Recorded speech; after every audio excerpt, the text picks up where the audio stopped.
Halo, saya Mulia Amri, Direktur Eksekutif Kadin Indonesia Institute. Belakangan ini kita sering mendengar satu narasi yang cukup mengkhawatirkan. Katanya penerimaan pajak melemah, defisit anggaran berpotensi melebar. Pertanyaannya, sebagai pelaku usaha dan masyarakat, seberapa serius sebenarnya kondisi APBN kita hari ini? Mari kita bahas pelan-pelan dengan bahasa yang sederhana. Hingga akhir Oktober 2025, penerimaan pajak memang belum sekuat yang direncanakan. Pajak yang masuk sekitar 1.459 triliun atau kira-kira 70% dari target penerimaan pajak yang diharapkan sampai periode ini. Target ini sendiri sudah disesuaikan dari rencana awal APBN.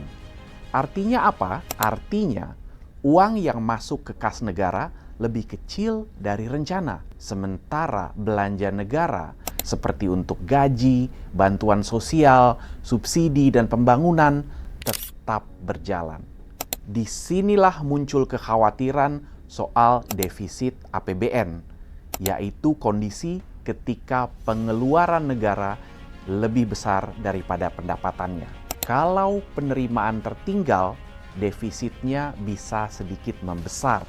Namun penting untuk digarisbawahi, yang kita bicarakan di sini adalah defisit APBN negara, bukan defisit perusahaan atau rumah tangga. Dan sampai saat ini, pemerintah masih menjaga agar defisit tetap aman, tetap di bawah batas 3% dari PDB, atau sesuai dengan aturan undang-undang.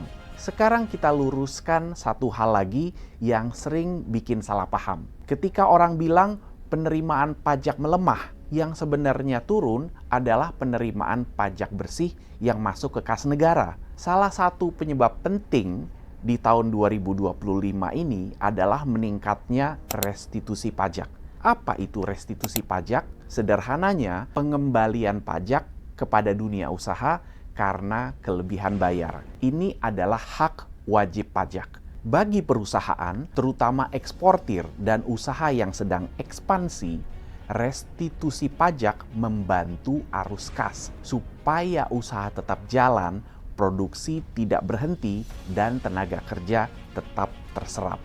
Namun dari sisi kas negara, ketika restitusi dibayarkan besar di 1 tahun, angka pajak yang tercatat masuk terlihat lebih kecil. Jadi, penerimaan pajak yang turun tidak selalu berarti dunia usaha kolaps atau ekonomi runtuh.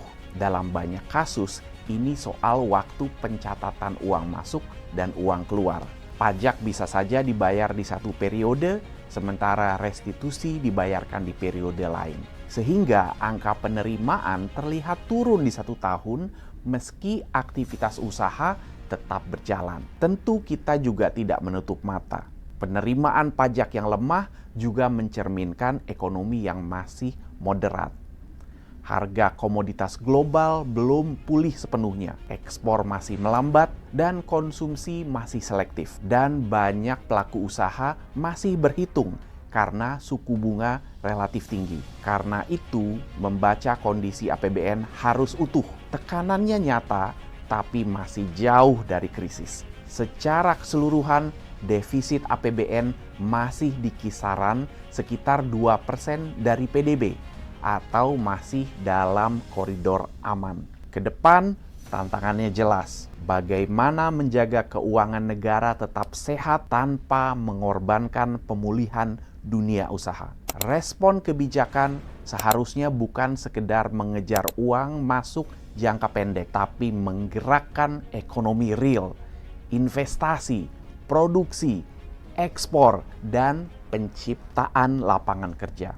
Kalau usahanya bergerak, basis pajak akan membesar secara alami. Kadin Indonesia berkomitmen untuk terus mendorong kebijakan yang pro pertumbuhan, pro dunia usaha, dan pro penciptaan lapangan kerja, agar ekonomi Indonesia tumbuh kuat dan berkelanjutan, dan APBN kita semakin sehat, karena ekonominya bergerak bukan karena ditekan. Saya Mulia Amri, sampai jumpa di video insight Kadin Indonesia Institute yang berikutnya.